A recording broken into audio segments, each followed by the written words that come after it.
ஹைஸ்கூலுக்கு போன உடனே அங்க சயின்ஸ் ரூம்ல ஒரு எலும்பு கூடு நிறுத்தி இருந்துச்சு. நான் நேரம் எங்க டீச்சர்கிட்ட போனேன். சரி, இது எலும்பை நான் எண்ணலாமான்னு கேட்டேன். ஏன்னு கேட்டாரு, ஆதாம் ஆண்களுக்கு ஒரு எலும்பு குறையா இருக்கும், ஏன்னா ஒன்ன டொனேட் பண்ணி ஏவாள் கொடுத்துட்டாரு. அப்ப ஏவாளுக்கு ஒரு எலும்பு அதிகமா இருக்கும். இல்ல, ஆணுக்கும் பெண்ணுக்கும் ஒரே எலும்பு. அது எப்படி?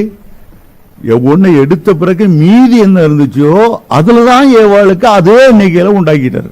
அடாட்டா, சரி, இந்த எலும்பு கூட ஆணா பொண்ணான்னு கேட்டேன்.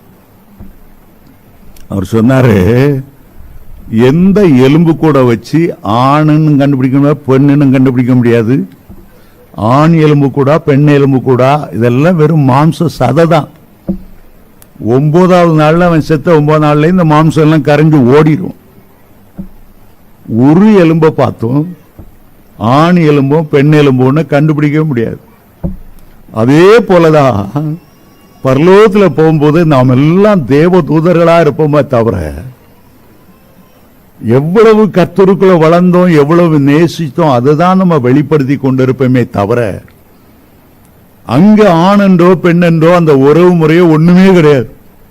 பூமியில வாழ்ந்தது வேணா நம்ம நினைவு கூறலாம், நம்முடைய பிள்ளைகளை பார்த்து அடையாளம் கண்டு கொள்ளலாம். ஆனால் பரலோகத்தில் இந்த உறவு முறை, அண்ணன் தம்பிங்கிற உறவு முறையோ அக்கா தங்கச்சிங்கிற உறவு முறையோ பரலோகத்தில் இருக்காது. நம்ம எல்லாம் எப்படி மாற்றப்பட்டு இருப்போமாம்? ஆண்டவரை போல மாற்றப்பட்டிருப்போம்.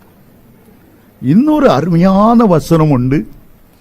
பிலிப்பியர் 3ஆம் அதிகாரம் 21ஆம் வசனத்தை வாசிக்கும் போது அந்த வேத வசனம் சொல்லுகிறது, நம்முடைய அற்பமான சரீரத்தை தம்முடைய மகிமையான சரீரத்துக்கு ஒப்பாக, தம்முடைய என்றால் இயேசு கிறிஸ்துவுடைய மகிமையான சரீரத்துக்கு ஒப்பாக